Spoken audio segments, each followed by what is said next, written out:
Good evening and welcome to the September 3rd Council meeting. If you'd please stand and join us, Councilman Hargrove is going to lead us in the flag salute.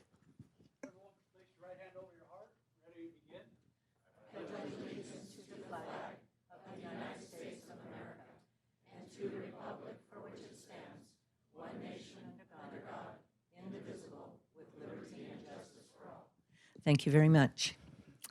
Our first proclamation this evening is for National Childhood Obesity Awareness Month. And I'd like to call up Jake Velasco from Community Services. He's our coordinator for Healthy Chino, and Brian Rachialis, the executive director for the Chino Valley YMCA.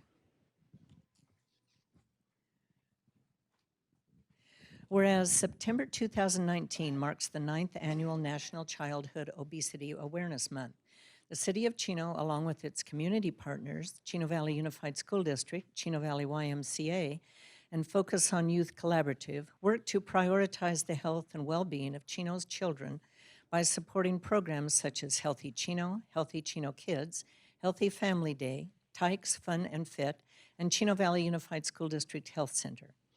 The City of Chino works in conjunction with youth sports leagues to provide space for physical activities and team sports for children in the community. And whereas the percentage of children with obesity in the United States has more than tripled since 1970, today about 1 in 5 school-aged children from 6 to 19 is considered obese. Obese children have an 80% chance of being obese adults and are at risk for associated adult chronic diseases, including high blood pressure, heart disease, type 2 diabetes, and stroke. Participating in physical activity is important for children and teens as it can have beneficial effects, not only on body weight, but also on blood pressure, bone strength, and mental well-being. And whereas proper nutrition is important for youth as it impacts their physical and mental health, body weight, and is important in the prevention of chronic diseases, whereas childhood obesity is preventable, yet it does not appear to be declining. Now, therefore, I, Eunice Emuloa, Mayor of the City of Chino, do hereby proclaim the month of September 2019 as National Childhood Obesity Awareness Month and urge all residents to take advantage of the programs and services that are available in the City of Chino. Gentlemen? Thank you very much, Mayor, and thank you, members of the council, for this proclamation. As you all know, childhood obesity is an ongoing concern, not just for our community and state, but for the entire country.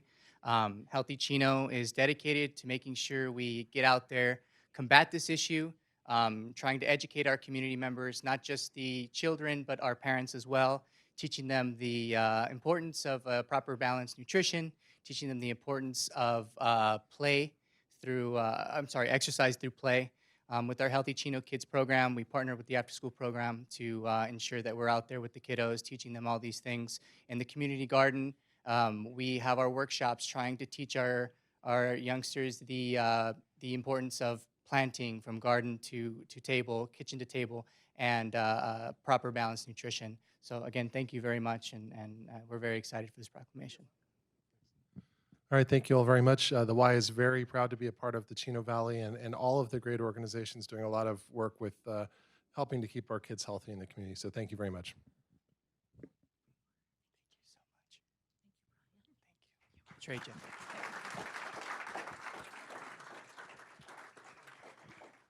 And next, we have Suicide Prevention Awareness Month. I'd like to call up Anna Lizette Ordonez Community Services Coordinator for Human Services, and Jenny Mott, school nurse with the Chino Valley Unified School District and educator with Pomona Valley NAMI. Whereas on behalf of the citizens of Chino, we recognize the month of September 2019 as Suicide Prevention Awareness Month, shedding light on those suffering with depression or other mental or behavioral health issues. The health and well-being of all of our citizens is of the utmost importance, and whereas the City of Chino and the Chino Valley National Alliance on Mental Illness, or NAMI, and the Chino Valley Unified School District recognize suicide as a human tragedy that transcends socioeconomic status, age, gender, and ethnicity. Whereas suicide is the 10th leading cause of death in the United States, the second leading cause of death for ages 10 to 34, and the fourth leading cause of death for ages 35 to 54, according to the American Psychological Association. And whereas suicide has an everlasting impact on the survivors who are left to process the loss of their loved one and who are at an increased risk of suicide themselves. Suicide is preventable through increased knowledge about warning signs, timely intervention, and by limiting access to lethal means for those at risk. Suicide prevention efforts should be developed and encouraged to the maximum extent possible, and the City of Chino offers mental health services to youth, adults, and families. Now, therefore, I, Eunice Emiloa, Mayor of the City of Chino, do hereby proclaim September 2019 as Suicide Prevention Awareness Month in the City of Chino, and urge all citizens to continue to work to prevent suicide and to take action, know the signs, reach out, and know there is help and hope. Thank you, Mayor Eula. Thank you, members of the council, for your continued support of the Community Services Department. Here at Chino Human Services, we offer counseling services to individuals, couples, and families. During this month, we want to remind our community to keep an eye on and provide support to those that you know or believe are suffering from depression or anxiety. If you or someone you know are having suicidal thoughts, you can contact our local county crisis response team at 909-458-1517. In partnership with the Chino Valley Unified School District, the Chino Human Services wants to identify or tries to identify students who are in need of counseling services and support. Today, Jenny Ma is here. She's a school nurse with the Chino Valley Unified School District, as well as an educator with the Pomona Valley NAMI, and she's here to accept this proclamation. Thank you to the council, Mayor. Yes, we have begun working with Pomona Valley NAMI this last year, and we do partnership for educational classes, for support groups, that sort of thing. And for really nice big overview of what they are, go to namipv.org, and they have a wonderful webpage, easy to go back and forth in, and you can find about the full wealth of classes that they offer. I want to highlight for today, we're going to be starting in October, and it's just over here at the adult school in our parent engagement center, and we'll be offering, it's called Basics, and it is a class for parents or caregivers of school-age children that either have symptoms of or have actually been diagnosed with a mental health disorder. So we're talking ADD, OCD, bipolar disorder, depression, anxiety. We've seen a lot of rise in a lot of these over the years that I've been a school nurse here. So I really like parents to, even if they think maybe something's going on, to attend an educational class, and we're able to look at, what are the symptoms that we see with the child. Behaviors at school are different than the behaviors at home. We cover how diagnoses are made. We talk about communication skills, because the way that you might communicate with other children is not very effective with our kids with some mental health disorders. So it really helps to use some good skills, and then you find out they actually work on all kinds of people and not just people that are really trying to live with a mental health disorder. I really love the class, or the other one that's very helpful is it's talking about the medical system, the school systems, and the juvenile justice, because those are areas that we see a lot of interactions with. So it really gives a nice broad way of understanding it. How to do record keeping. When we're talking about suicide, we're giving them signs of symptoms that they might have, their loved one might have, in crisis prevention and crisis preparedness. So you've got the book ready to go at any time. So the parents come out of the class frequently. They were very concerned. Maybe suicide was one of the things they were most concerned with their child. And now they're like, okay, I'm ready. Not that you're ever ready for that, but they know that there's a plan in place to work with their children. So it'll be starting in early October and go through mid-November. It's 2.5 hours on Thursday nights. But we're going to need people to sign up. The flyers will be in the Carol Owens Center by Monday, and it's also on our district website. So it's a great class, and I urge you to, give it to anybody that you think might be needing that information. So the website, oh gosh. Yes, CVUSD, yeah, they should be able to get it. It's on my browser, so it just automatically comes up on both my computers. So that we definitely, you should be able to find it pretty easily under health services. And the health services department at the school district also can help. So thank you. Thank you very much for being here this evening. That's really good information. Thank you, sweetie.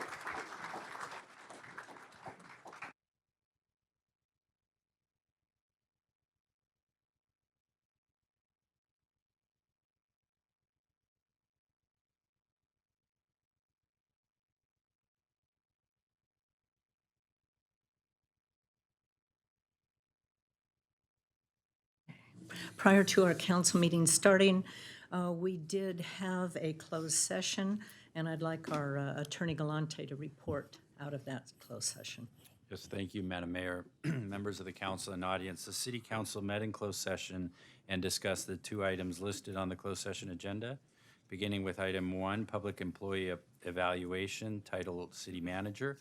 City Council held an evaluation of the city manager, and after its deliberations by motion of Council Member Lucio, seconded by Mayor Pro Tem Howie, carried 4-0. The City Council directed the city attorney to bring back a contract amendment to extend the city manager's contract for an additional year. The City Council also held a discussion on item B, liability claim, claimant Nick Bird.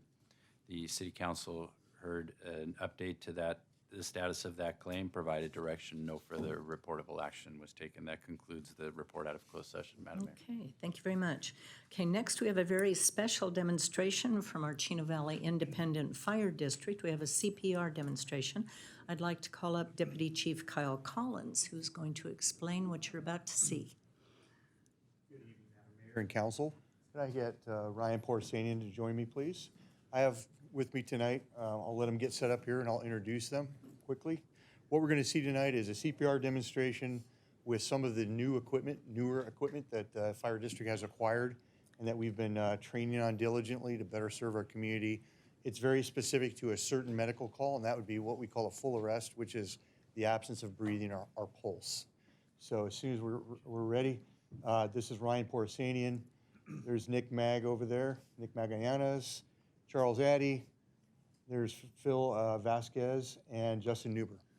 So Ryan's going to provide some color commentary, and I'm actually going to give him a little stopwatch to remind him to keep that thing at a certain time, Okay. 5 to 7 minutes, and take it away. Kyle, we want to make sure that the audience can view this demonstration. Sure. So where you have it set up right now, the cameras are not going to see it. The cameras won't see it? No, Do so we know where we could move it? it has we're to good? move farther this way. Which Because way? I'm Toward- watching the monitor and it's Okay. not on the video. Right Right there. Yes, right there is perfect. Okay, so it's going to be tough to see. I apologize.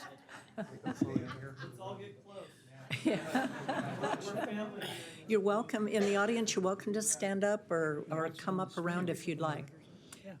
Angela, can you switch the screens to the broadcast? Okay, now you'll be able to watch. Okay. Okay. Okay, you're being timed. This doesn't count for time, right? We haven't officially started yet.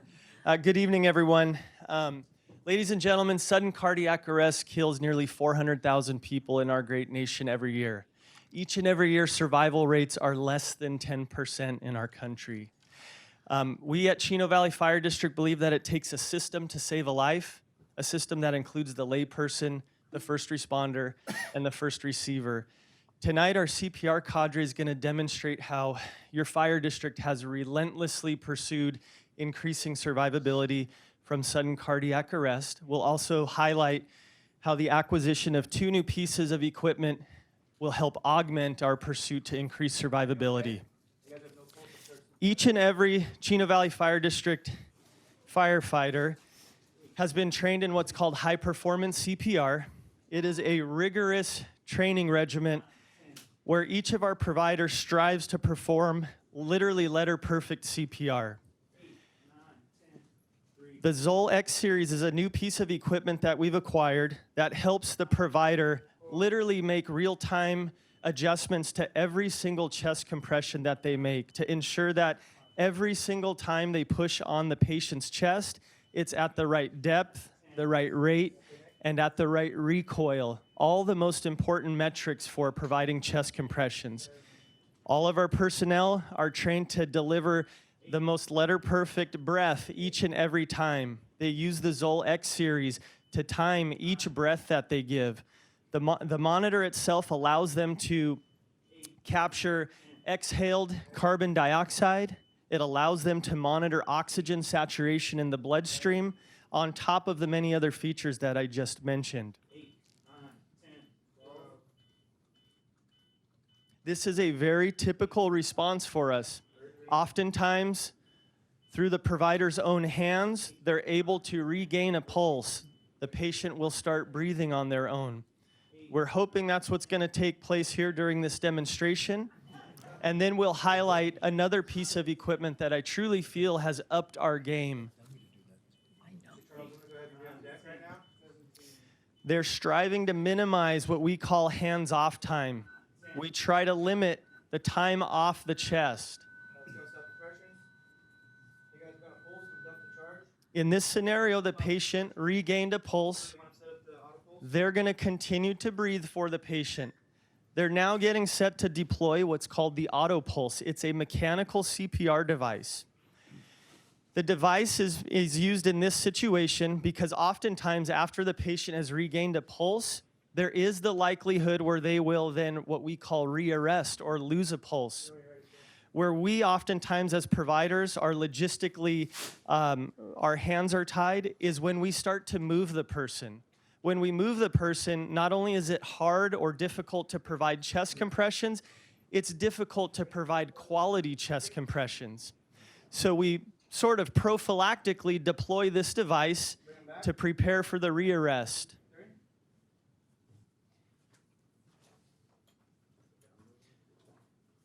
So at this point, they're packaging the patient, getting ready for transport to a hospital, all while being mindful of the fact that there is the possibility that the patient may lose a pulse again.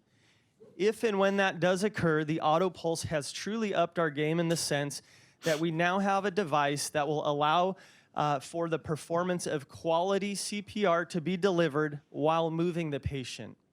Whether that would be up and down a flight of stairs. In this case, the patient lost a pulse again, and as you can see, the auto pulse is working mechanically on its own. They're getting ready to transport. Where this device also proves its weight, worth in gold is oftentimes in the back of a moving ambulance, we as providers are unable to wear a seatbelt. It's one of the only times we're unrestrained in the back of an ambulance. There's over 4,500 ambulance crashes per year, 1/3 of those resulting in serious injury or death. This device in and of itself allows all of our providers to remain buckled up in the back of a Code 3 moving ambulance, ensuring that not only we as providers, but the patient remains safe all the way to transfer to hospital care. So thank you for your time, ladies and gentlemen. Please know that we are relentless in our pursuit to continue to see survivability rates increase. In just over 1 year, we have more than doubled the national average survival rate from sudden cardiac arrest right here in our own cities. We want to continue to see that number skyrocket. Thank you for your time.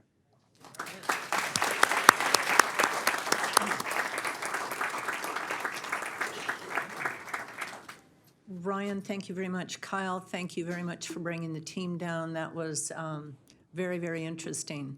And I think it will give all of us kind of a little bit more secure feeling for when there is an emergency. We're very, very fortunate to have an independent fire district that has up-to-date equipment. Thank you very much. Okay, Mr. City Manager, Mr. Ballantyne, do we have any agenda additions or revisions? I have no changes to the agenda, Mayor. Okay. Then under public announcements, first, I'd like everyone to be aware of the 9/11 Memorial Ceremony taking place at Chino Valley Independent Fire District Station 66, which is located at 13707 Peyton Drive, Chino Hills, at 9:30 in the morning. This event will allow our community to come together and remember those who lost their lives on that fateful day, while also recognizing the courage and resolve showed by our entire country in its aftermath. For more information, please call the Chino Valley Independent Fire District at 909-902-5260. Also, the Household Hazardous Waste Drop-Off event is taking place on Saturday, September 14th, from 8 a.m. to 1 p.m. at the Public Works Services facility. This event provides Chino residents with a safe and convenient disposal option for household products containing chemicals. For more information, please call Public Works Department at 909-334-3472. Next on the agenda is public communication. This is the time and the place for the public to address the council on items that do not appear elsewhere on the agenda. Due to council policy and Brown Act provisions, we can't take action on anything that's not agendized, but we'd be happy to hear your concerns. We do limit speakers to no more than 5 minutes. Our first request to speak is from Mr. John Matta from Calvary Chapel, Chino Valley. He's going to lead us in a prayer this evening. So anyone in the audience who would like to join us, please stand. Thank you, Madam Mayor, City Council Member, City Attorney, and City Manager. On behalf of Pastor David Rosales and Calvary Chapel, Chino Valley, it's an honor to lead in prayer. So let's pray. Father, we thank you so much, and we come to you in the name of Jesus. We thank you for the gift of life and the opportunity to serve the people of the city of Chino. Help us to act with character and conviction. Help us to listen with understanding and goodwill. Help us to speak with love and grace. Lord, we ask for a spirit of service to remind us that we are your stewards of your authority. Guide us to be the leaders your people need. Continue to guide our mayor with wisdom and discernment. Guide our city council members, city manager, and city attorney, and all leadership you have entrusted to oversee and lead this city. I pray for the agenda that is set before all of us today. Give us assurance of what would please you and what would benefit those who live, who work around and in our beloved city of Chino. And we ask this all in Jesus' name. Amen. Amen. Thank you. Thank you, John. Okay, our next request to speak is Mr. Zeb Welburn from the Chino Valley Chamber. Good evening. So let's see. First off, I want to give a brief update. So our next upcoming event is our Business Expo. So we host our Business Expo at the Shops at Chino Hills. It'll be on October 19th, which is a Saturday, from 11 to 3. Last year we had about 80 businesses participating. We already have about 40 spots that have already been booked. So we're anticipating a lot more. We have space for more this year. So if you're interested in your business in town, the Business Expo on October 19th at the Shops at Chino Hills. One of the things that I got a chance to sit down with most of you. One of the things that when I sat down with Mayor Ulloa 6 months ago or so, we talked about what I could do at the city council meetings that might be beneficial for the city council and for our members. And that was to highlight one of our members. So that's why I have Gigi Fix here today, is we're going to highlight Chino Commercial Bank today. And so that's what I thought we could do with our community at large. So the reason why we're highlighting Chino Commercial Bank, for a couple of reasons, but one, they were the Chino Business of the Year from the Chino Valley Chamber of Commerce. So in July, we had our Business Awards recognition dinner, and we named Chino Commercial Bank as the Chino Business of the Year. So I wanted to kind of touch on Chino Commercial Bank quickly. They joined in 2000. and they joined the Chino Valley Chamber of Commerce that same year. They've taken pride in getting to know their customers personally and their businesses closely. Their service is always one-on-one and never one size fits all. So if you're looking for a long-term relationship with a bank, you can count on this business. They've also been involved in our community at large. So they have board members and ambassadors that are involved in the Chino Valley Chamber of Commerce. And their team is actively involved in many of the service organizations in town. And I know that Gigi in particular is also on the organization that won our Nonprofit of the Year award, which is the Chino Kiwanis Club, along with numerous others. Yes, that's right. That's right. So what I did want to highlight, I think what I'd like to do is kind of talk about one of the values that a Chamber of Commerce brings, and that's leadership. So Gigi is a perfect example of that. She and I joined the Chamber of Commerce around the same time as members. Gigi has since moved on. She's now at Chino Commercial Bank, but she's going to become our incoming chairman of the board. So next year, she will be our chairman of the board. And I know she's heavily involved in many of the nonprofits around town. And so it's a pleasure to have somebody like Gigi who has taken on the responsibilities of helping build a stronger community here and also affiliated with Chino Commercial Bank. So with that, I just wanted to give Chino Commercial Bank and Gigi an opportunity to say a few words about their involvement with Chino and the Chamber of Commerce. Well, thank you, Zeb. You're welcome. Chino Commercial Bank likes to give back to the community. We have been in Gigi, you business want to move a little bit closer since to the the year microphone? 2000, and we also became a chamber member in the year 2000.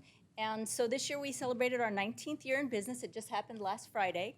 And we love to give back to the community. And the reason we like to combine us with the chamber is because the chamber also likes to connect business to business. So it's very nice to know that I can go to a chamber meeting and I'm going to meet other people there who are business-minded. They might need something from me. I might need something from them. You connect and it all goes very well together. So being a chairman circle sponsor, we also get to participate in a lot of the events that happen during the year. And one of them will be the Business Expo that's coming up in October. And that's going to be a really, really fun event. And I don't know how, but I got roped into singing in a group.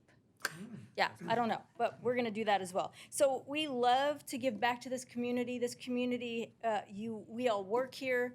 A lot of us live here, and we love to play here. So thank you, Zeb, for giving us the Business of the Year award, and I hope to give back as much as I can for the rest of my chairperson. I think you said chairman, but that's okay. Chairperson for the Chamber of Commerce. So thank you. Thank you, Gigi. Okay, cool. Thank you all. Zeb. Okay, next written request to speak is Richard Sherman.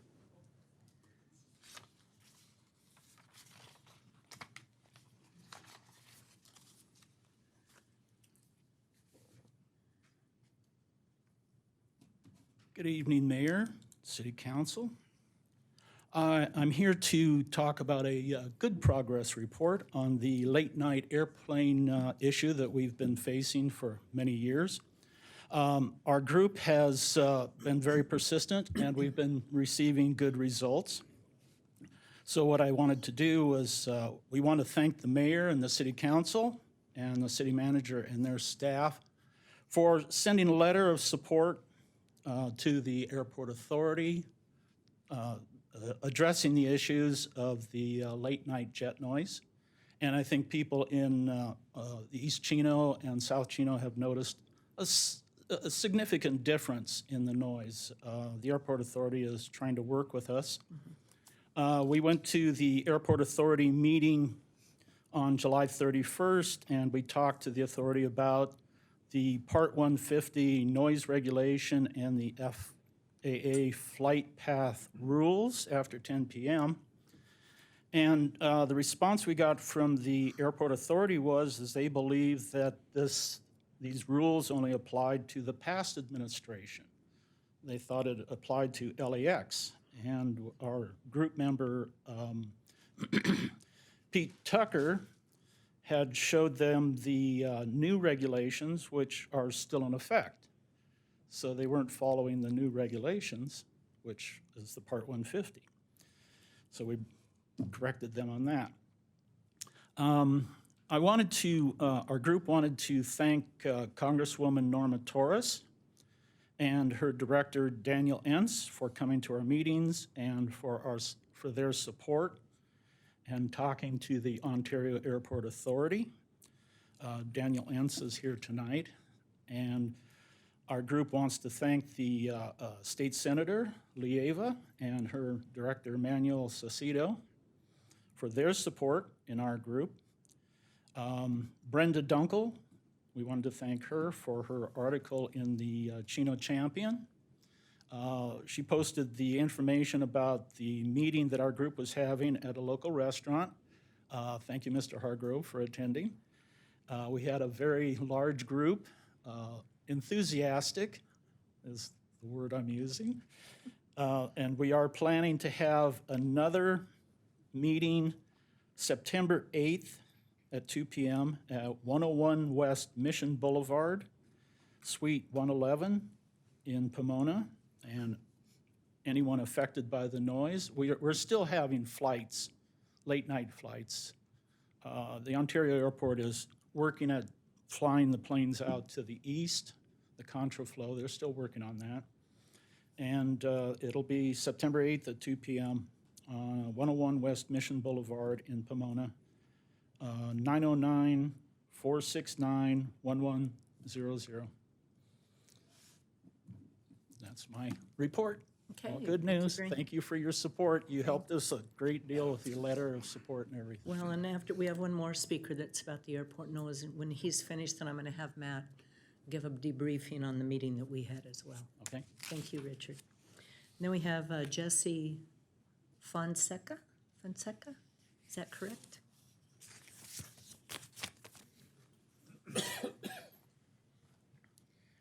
Good evening, Madam Mayor, City Council. I want to thank you personally for sending that letter that you sent to Alan Wapner, or the president of Airport Authority. I'm the one spearheading this campaign. I've had enough, and it is getting out of hand. And I mean, we don't want the flights to stop. We just want the Ontario Airport to be a good neighbor, and they're not doing that. I mean, I go to the Airport Authority meetings, the City Council meetings, and ask for somebody to talk to me, to speak to us about it, and they're just stone-faced. They don't want to do anything, say anything. They can't say anything unless it's on the agenda. And I don't know how many times I've been there and told them, put this on your next month's agenda. They canceled 3 months, June, July, and August. They made a special meeting in July 31st. Me and Rich and a few other people were there. And I asked them, put it on the next agenda. They canceled the next month's meeting. So that says something. I mean, I've been fighting this for years, but it's been getting more out of hand and more out of hand. And it just, I was going to play you a video of the airplanes, but you get my what I'm saying. They're just annoying, and the night times from 10 p.m. to 7 a.m. they're supposed to fly to the east as contraflow, but they're not doing that. They do that. Well, I think they've done it 3 times the last month. But what I'm here is just to thank you, Madam Mayor, for your letter to them, and hopefully we can get something done, because everything east of that airport is industrial. It's all buildings, industrial buildings, and they told me last year, in June of last year, because they made a new ramp that all the airlines are going to fly to the east, take off to the east, come in from the east, and that never happened. And now they say, oh, we're going to restripe. We're restriping. Oh, just work with us, but it's not happening. And I have an attorney, and I have things going to make things work a little bit faster. And actually, it's been quiet, hasn't it, Rich? It's been a little quiet over Chino. But as Rich told me, that you can fine the Ontario Airport Authority, I don't know what it is, $250 a flight for flying over your city. Yeah, I don't know. And I suggest you do that, because that's taking money out of Alan Wapner's pocket. I don't know if anybody here is hobnobbing with Mr. Wapner, but at our last meeting, there was a few people there that was weren't supposed to be there. But that's fine. We're looking for a new venue, a venue that's closer. But like Rich said, It's at 101, I forgot the address again. I don't know.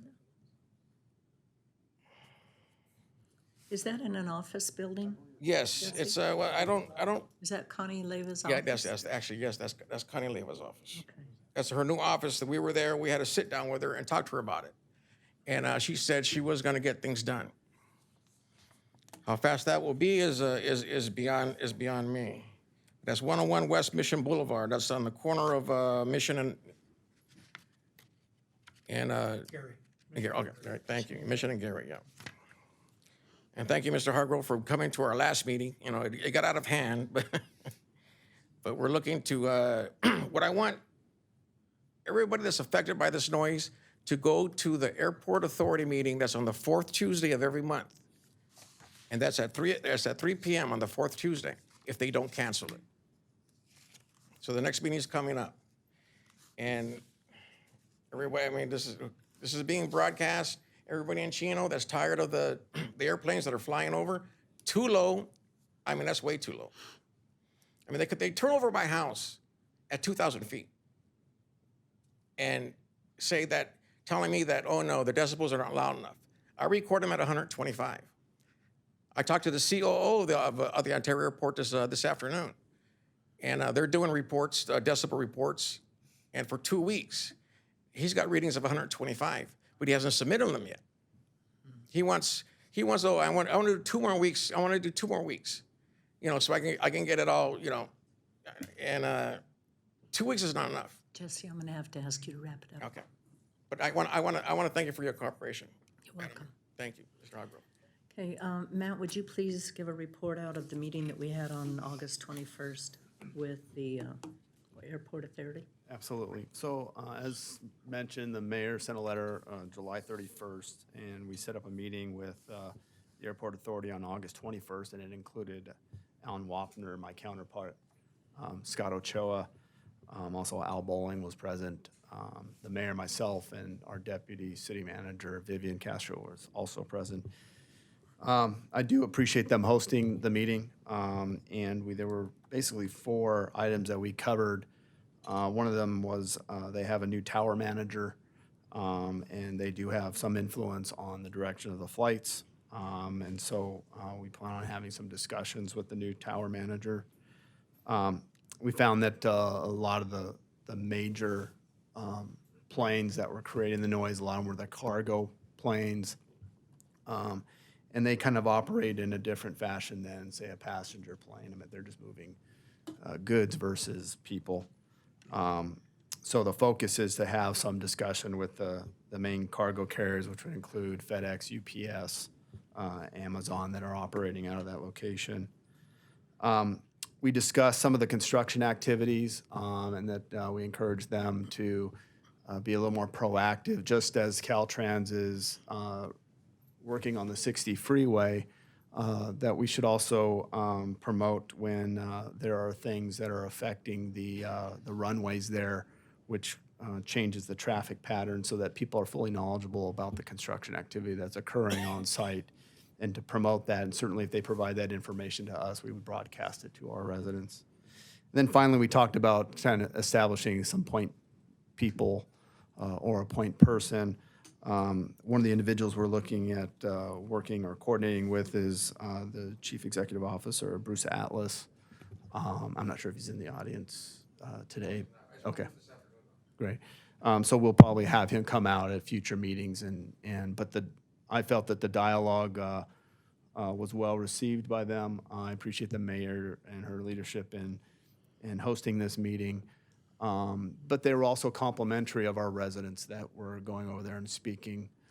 They weren't just complaining about it, but then also providing some background information that was informative to them. And so they were certainly complimented with our residents. So I thank the residents for the decorum that they showed in representing our city.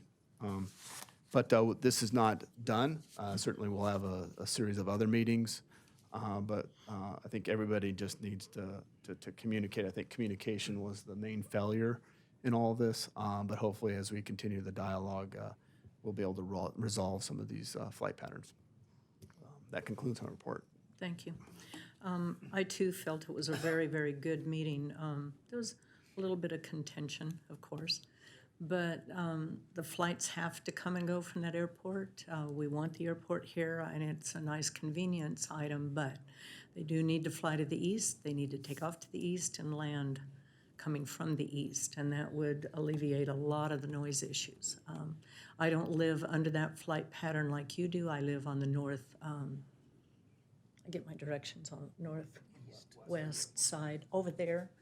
But I too, I'm out really early in the morning feeding horses and stuff, and the noise sometimes that far away is incredible. So, yeah, we're hoping that they're going to be very cooperative and that we're going to see further improvement. So thank you very much. Okay, those were all the written requests to speak that I have. Is there anyone else in the audience that would like to speak to the council about any item that's not on the agenda? Okay, seeing none, then we will move on to the consent calendar. Any council members wish to have any items pulled? Okay, seeing none, any members of the audience wish to have any items pulled? Okay, seeing none, then I would entertain a motion of approval. Okay, there's a motion from Mayor Pro Tem Tom Howie, and a second from Councilman Hargrove. And the item does pass unanimously with 4 yes. As a side note, Councilmember Rodriguez is not with us this evening. He's absent. Okay, moving on to public hearings. Okay, item number 23, continuance of the Chino Parcel Delivery Facility public hearing. The applicant, Scannell, has asked for a continuance so that they may have extra time to prepare and provide additional information. So the recommendation before the City Council is to continue the public hearing to September 17th, 2019, our regular meeting. Prior to the City Council action on this item, are there any members of the public who would like to address the council tonight on the item? Okay, seeing none, I'll entertain a motion to continue the public hearing then to September 17th.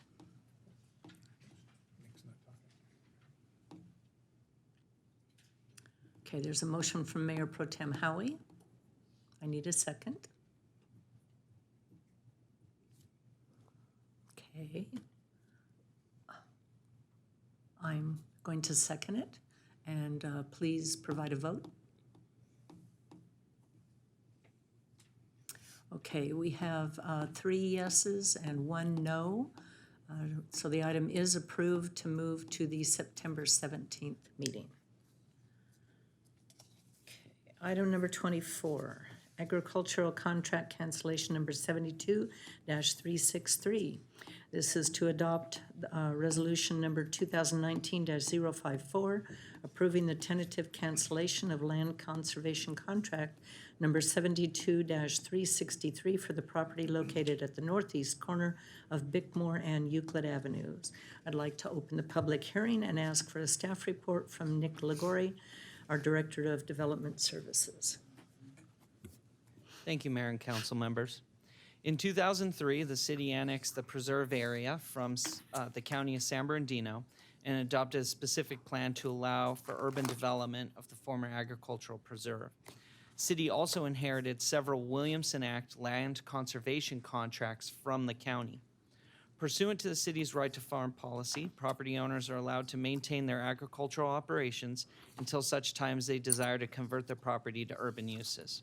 Over the last 16 years, most property owners in the preserve area have canceled their contracts or allowed them to expire. The owners of the property at the northeast corner of Bickmore and Euclid Avenues now wish to allow for the development of their property, which is zoned airport-related per the specific plan. Planning Commission has already approved the development of a business park on the property and recommended the City Council approve the tentative cancellation of the land conservation contract. The cancellation of this land conservation contract would be consistent with the intent of the Williamson Act and the City of Chino General Plan, and that the land is already zoned for urban development and no longer in a dedicated agricultural preserve. If approved, the property owner will have to meet several conditions in order to finalize cancellation, including the payment of the cancellation fee to the county assessor. These funds are transmitted directly to the state. Staff recommends that the City Council adopt Resolution 2019-054, approving the tentative cancellation of land conservation contract number 72-363. And I'm happy to answer any questions you may have. Thank you, Nick. Do any members of the council have questions of Nick? Are there any questions from the public? Okay, then I will close the public hearing and ask for a motion on this item. Okay, there's a motion from Mayor Pro Tem Howie and a second from Councilman Lucio. Please vote. And the item passes 4-0, with one being absent. Next, under new business, item number 25, introduction of ordinance number 2019-014, amending chapter 2.52 of the Chino Municipal Code pertaining to holidays. This is to introduce the ordinance amending section 2.52.020 of the Chino Municipal Code to include Martin Luther King as a designated holiday upon which public offices and buildings of the city will be closed. Our staff report this evening will be from Jacqueline Lozano, our Senior Human Resources Analyst.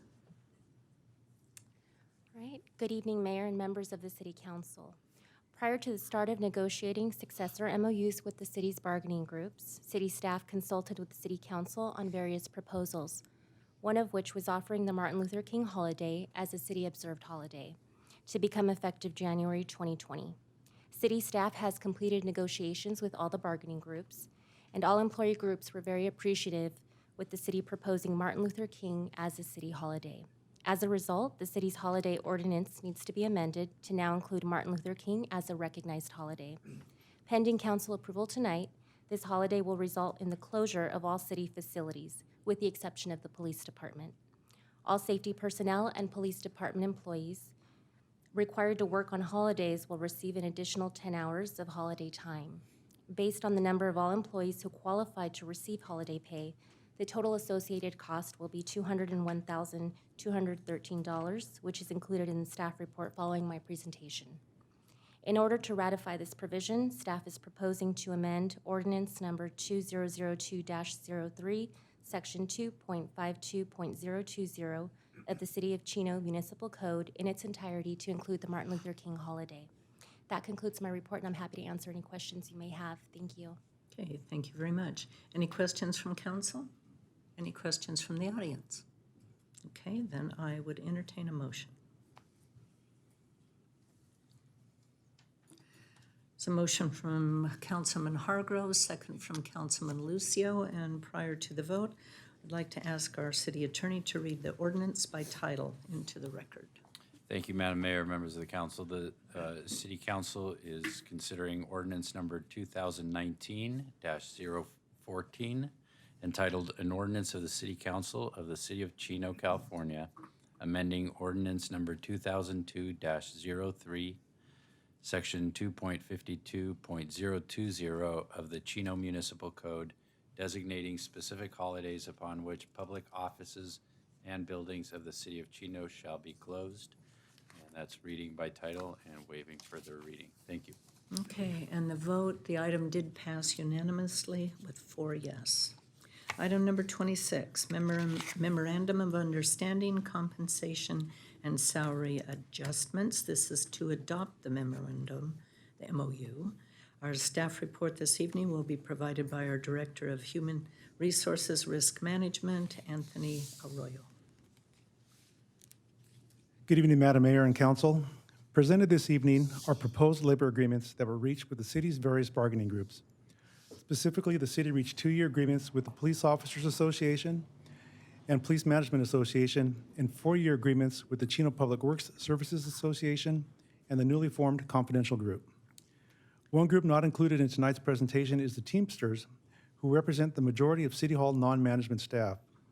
The city and Teamsters recently completed negotiations, and I anticipate presenting their agreement on September 17th.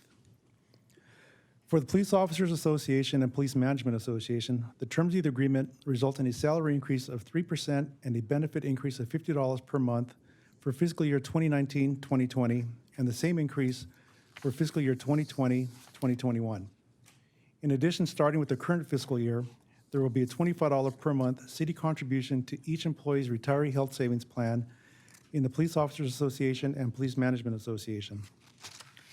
For the Chino Works Services Association and Confidential Group, the 4-year agreement includes a 3% salary increase and a $50 benefit increase per month for fiscal year 2019 and 2020, and the same increases for fiscal year 2020-2021. For the last 2 years of the 4-year agreement, there will be a 2% salary adjustment and a $50 increase per month towards benefits. In addition, the employee groups also agreed to increase bilingual pay from $40 per month from $60 to $100 per month. The same proposed increases over the 4-year term are recommended for unrepresented management, executive management, and city manager. Part-time staff will also receive the same salary increases over the next 4 years. City Council will also see an increase to their benefit allotment.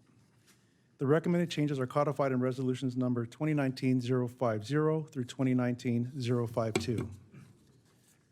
The net increase for all employees for the current fiscal year is $1,384,635, which does include the Martin Luther King holiday. I'd like to thank the various employees and the representatives who I met with over the last few months. Negotiating these agreements can be challenging at times, but I am grateful for the wonderful working relationship the city has with its employees, as it does make my job easier. A big thank you goes to my senior staff, one of whom you've heard earlier, who spent countless hours analyzing various proposals and finalizing the MOUs presented this evening. And lastly, I want to thank the City Council for their fair and equal treatment of city employees and the appreciation this esteemed governing body has for every working person who has the pleasure of working for this wonderful city. Thank you very much. I'm here to answer any questions, should there be any. Thank you, Anthony. Any questions from council? Any questions or comments from the audience? Okay, seeing none, then we'll entertain entertain a motion of approval. Motion from Mayor Pro Tem Howie, second from Councilman Lucio. And the item passes 4 yes. Item number 27, authorization of plans and specifications for WA-19B water main replacement projects at various locations.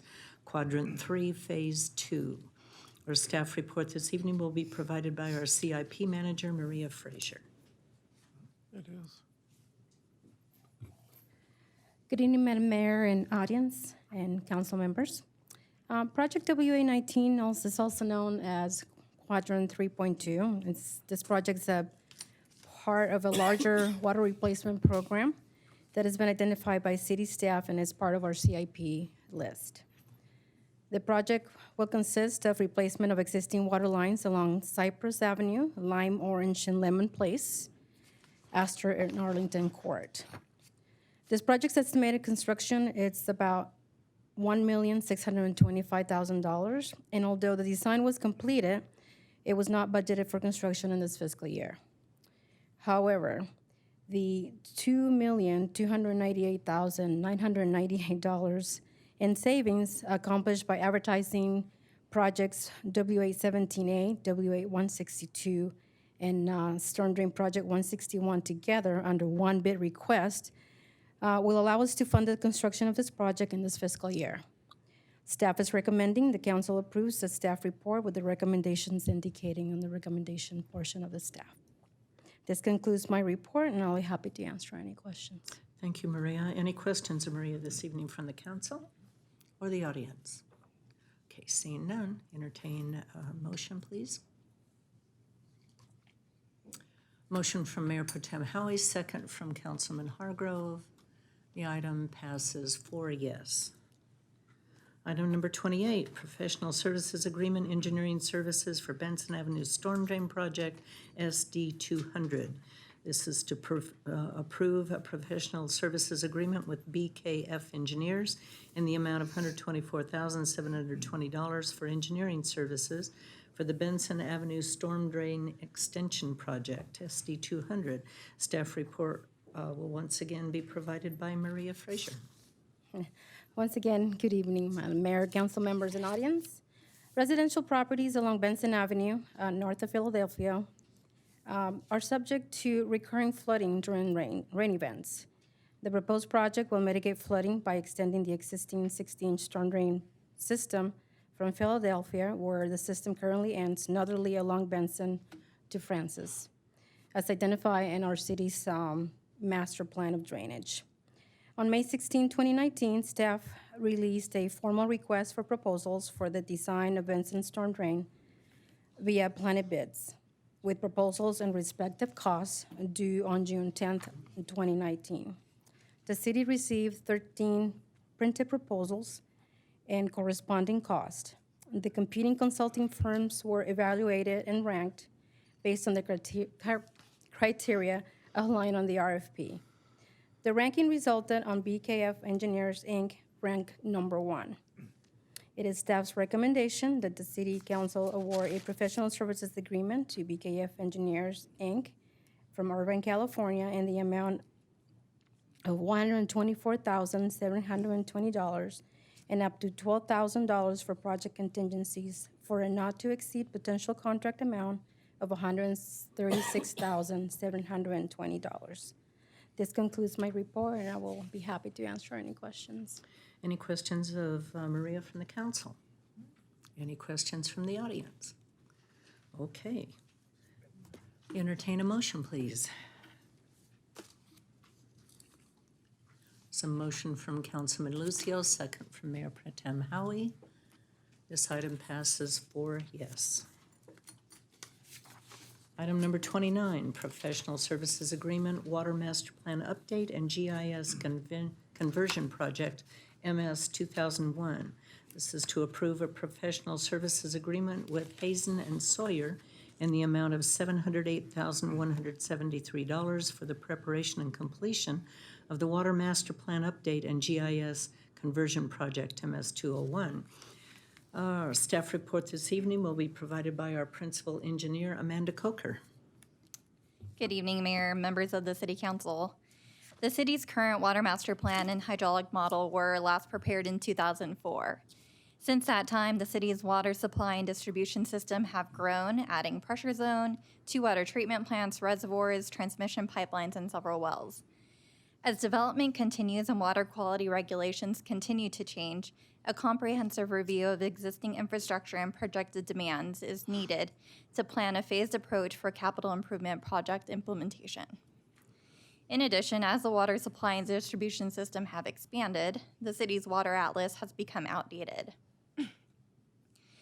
In order to enhance the quality and efficiency of the water system operations and services, the implementation of a GIS program for water, which will support the update of the hydraulic model, is also needed. Staff scoped this project last fiscal year to combine the master plan update and GIS conversion and included it in the fiscal year 1920 budget. Staff subsequently released a request for proposals and received 2 responses to the solicitation. After an evaluation and interviews, Hazen and Sawyer was selected as the highest ranking firm. It is staff's recommendation that the City Council approve a professional services agreement with Hazen and Sawyer of the amount of $708,173, which includes the required tasks and several optional tasks which are listed in the staff report. In addition, staff recommends authorizing $70,800 in project contingencies. That concludes my presentation. I'm happy to answer any questions. Thank you, Amanda. Any council comments or questions? Any comments or questions from the audience? Okay, then I would entertain a motion for item number 29. Motion from Mayor Pro Tem Howie, second from Councilman Hargrove. This item passes unanimously 4-0. Next on the agenda is mayor and council reports. Let's see, since we had quite a break, it covers almost 4 weeks. So on August 8th, Thursday the 8th, I attended Corporal Jeff Chase's Walk of Honor. He started working with the city of Chino in the fleet maintenance department, and then became a reserve officer and then a full-time officer. Also attended community services all-staff training. That department has an enormous impact on the quality of life in our community. They do such a good job. On Friday, August 9th, I was present when Chief Comstock's name was engraved on our Statue of Achievement. I attended the San Bernardino County Water Conference hosted by the BIA, and once again, the BIA stressed that it will probably be impossible to meet the governor's mandated number of houses that he wants built in the time frame that he's dictated, because even in the past peak building times, they weren't able to come to those kinds of numbers. So mandates that probably will not be able to be successful. On Saturday the 10th, I attended the City Hall on the Move, which was held at Albertsons, along with Councilman Hargrove and Councilman Rodriguez. We had to alternate. Chief Simmons was there, and many of our staff meetings, and I think it went really, really well. The community seemed to appreciate having direct access to city staff. Wednesday the 21st was the Mayor's Prayer Breakfast, which is always well attended. And then our city manager gave the report on the meeting that we had with Ontario Airport folks. On Thursday the 22nd, I attended Sergeant Adam Whitman's Walk of Honor retirement. He had been with us for 29 years. Saturday the 24th was the Boy Scout Troop 201 Spaghetti Dinner fundraiser. That's always a lot of fun. Monday the 26th was our Chestnut Checkers Leadership event. I want to thank everyone who attended that event. It turned out really, really well. The speaker was amazing, Mr. Mark Miller, and I think even those attending that had been to many leadership seminars before were truly impressed by him, and I'm hoping that, the lessons that we learned from that we're able to continue on, because I think it was very valuable. And I want to thank Chino Hills Mayor Cynthia Moran for partnering with myself and the chamber in putting that on. Tuesday the 27th, Councilman Hargrove and I met with representatives of Scannell Properties and FedEx Ground regarding further information about the proposed project on Merrill, and that will come to us on the 17th. And then I attended, also on the 27th, the West Valley Mosquito and Vector Control District Board of Directors meeting. Due to the extreme mosquito population in the Prado Basin and the diseases that they carry, including the new diseases that are coming up from South America, like the dengue fever, the Mosquito and Vector Control District is extremely concerned with any building activity and increased recreational activity down in the Prado Basin, and is really encouraging the city to work cooperatively with our developers that are developing in the southern end to advise the developers and also new homeowners of the risks in that area of mosquito-borne diseases.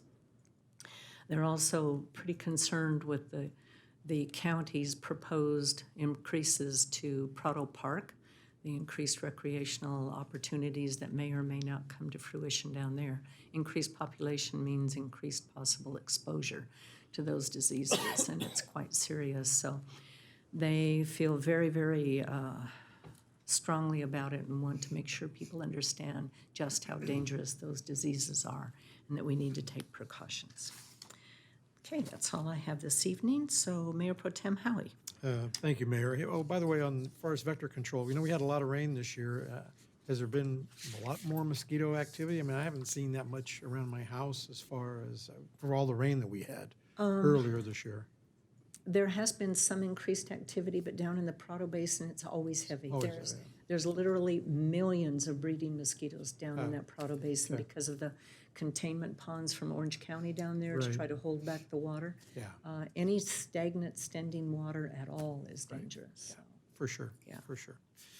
Okay, well, let's see. The mayor has indicated many of the different events that I've attended, so I won't go into detail repeating all those events. By the way, we got a new sound system, guys. Can you hear me now? Okay, good. I had to throw that in there. All right, so yeah, and I did go to the water conference with the mayor, and it was interesting. The BIA was talking about all the number of homes that were possibly being planned, and it was the numbers, even in the peak building times, were not even remotely close to the number that the governor had put out. So I don't know where they're going to get all the materials and all the manpower or all the to build those kind of homes, but. Anyway. Well, that's a good point I didn't go into. He they made quite a point that because of all the disasters across the United States, the Right. flooding, hurricanes, and Yeah. all that, a lot of our skilled labor is no longer located in the state of California. They've moved on to Right. places that have more activity. Or in the fire zones, Yes. they're rebuilding all those homes. A lot of the manpower is up there. Okay, so I attended on August 15th the Chino DeSalter Authority Finance meeting. That same day, the Water Facilities Authority Board meeting and a SBCTA, or Metro Transit Authority study session. So that 15th was a busy day.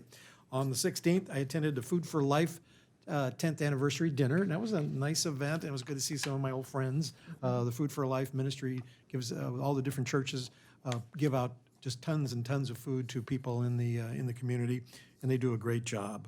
Also, the 2 police department retirees, the Walk of Honor, always great to see those personnel getting their final retirement badge. As the chief gets to present them the retirement badge, and I know that's a very emotional day for everybody concerned, but it's a super event.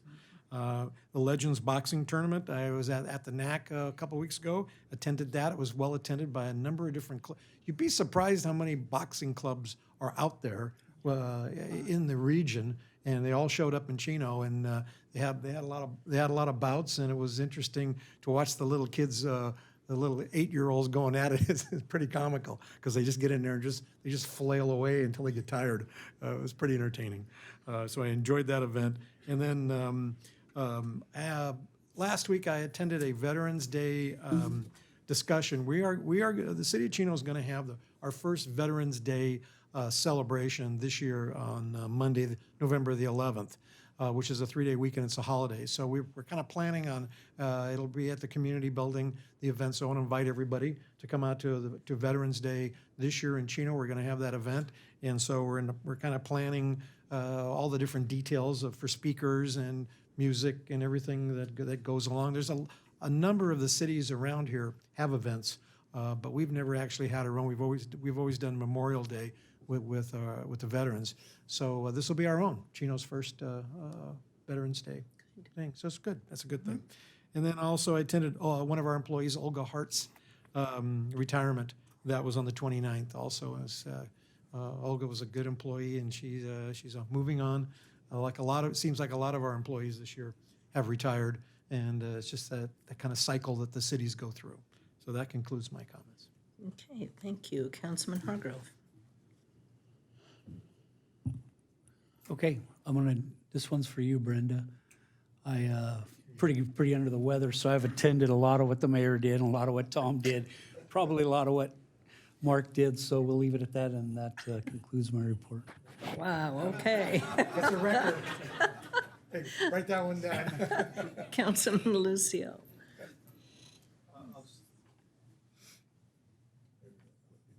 I'll keep mine brief as well. On the 15th, Mark Hargrove and I got a little late to the Chino Valley Unified School District meeting. It was packed. We had to wait in the hallway. They were voting on the sex education vote. So because of that, a lot of people came out. But it was interesting to see the different perspectives that people had. I think people really need to sit down and really read it, not just go off of hearsay. But I think if they read actually what was in the curriculum that they're going to teach, I think they'd have a better understanding. Also on the 16th of August, I met with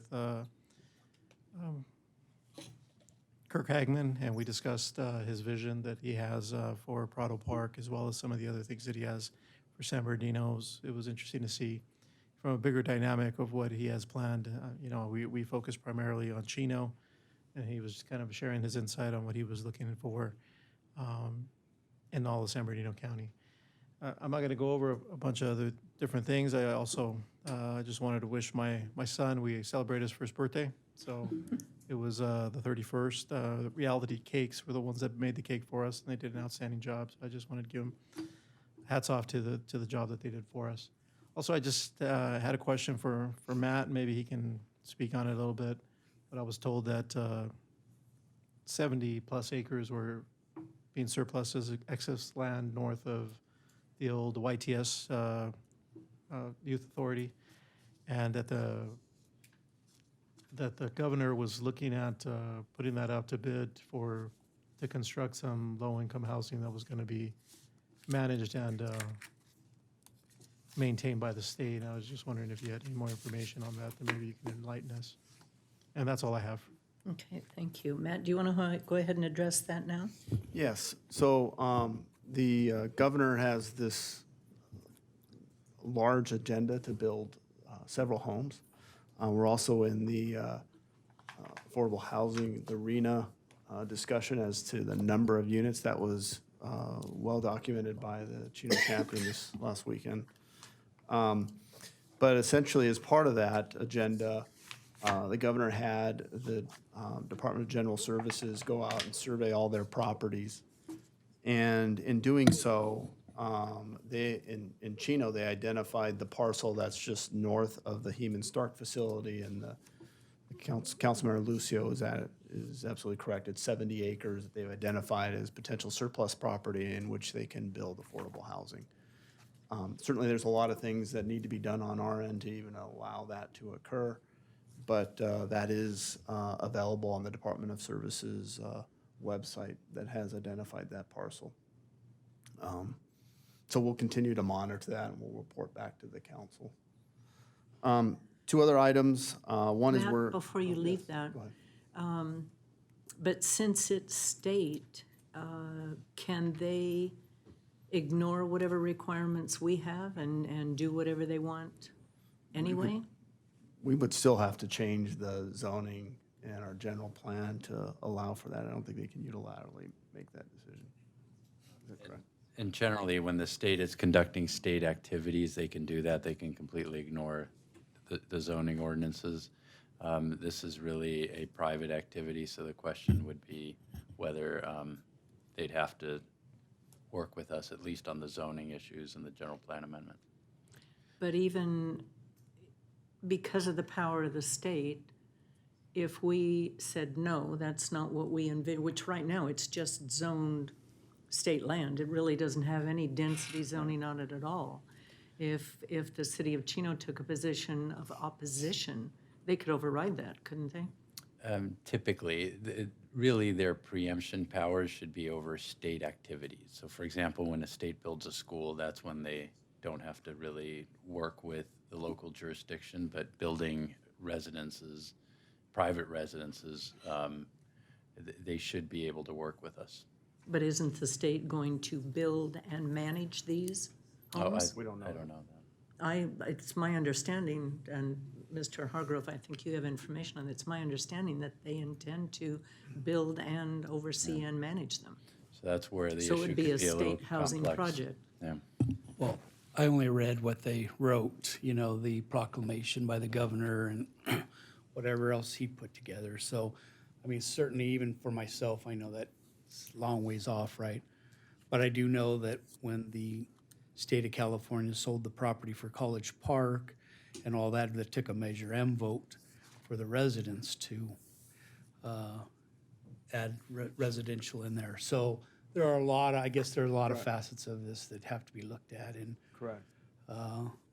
I just know I trusted the state very little back then, and I don't trust them at all anymore. So I'll leave it at that. It's going to be interesting. It is something, though, that we need to watch very carefully. And we will. Okay. The other item is we are still hosting our office hours down in the preserve. So Nick and myself will be down in the preserve at the community facility there from 6 to 8 this Thursday, September 5th. So if there's any residents in the preserve that like to meet or discuss any projects, we welcome them. And then finally, I want to thank Jack Morgan, our analyst, who put all this electronic stuff together. He just had a baby, a healthy baby boy of 6 pounds, 11 ounces, and so I wish him and his family well. And that concludes my report. He just doesn't look old enough to be a dad. Just doesn't. Okay, Mr. Galante, any report this evening? The only thing I would say is I will work with your city manager to learn more about the details of the project so I can hopefully answer those questions more thoroughly. But other than that, no other report.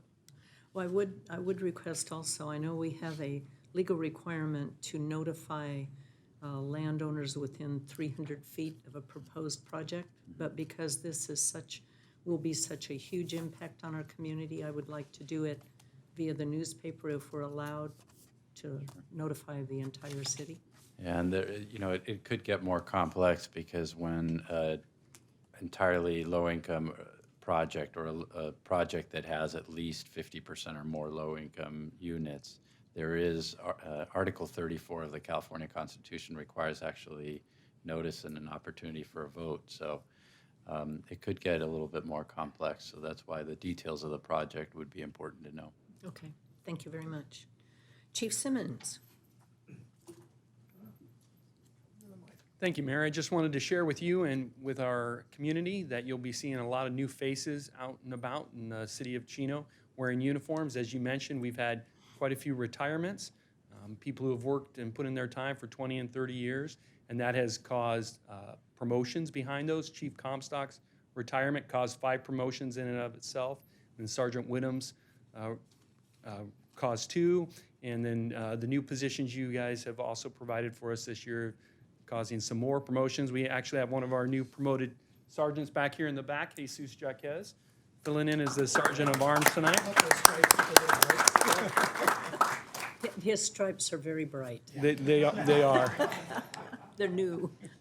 And we'll be hiring many new employees as well. We have 5 people in the academy now, 2 who will be graduating next week, and we're hoping to put another 3 in the academy starting in September. So the community will be seeing a lot of new officers and promotees out there. So Terrific. that's all I have, unless you have any questions for me. Well, I would make a request. Years ago, we used to have new officers brought to the council to introduce them to the community, and we don't always do that anymore.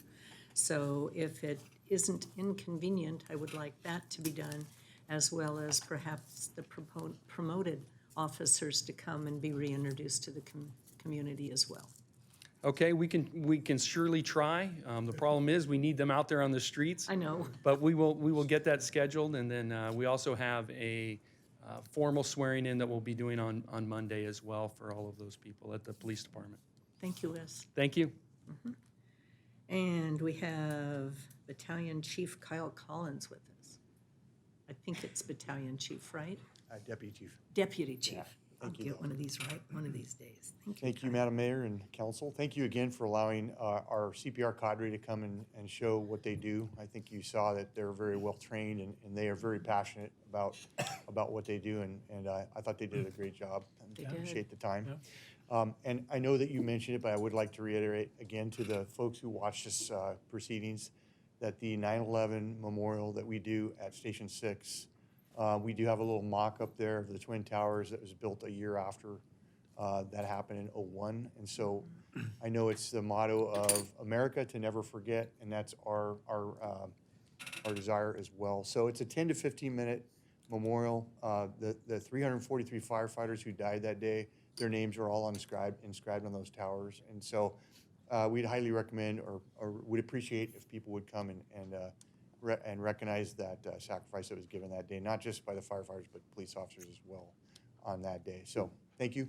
Thank you, Appreciate it. Kyle. I've attended that several times, and it's a beautiful ceremony, especially ringing the bell. So I would also encourage the public to attend that. And it was well attended last year. It has been well attended.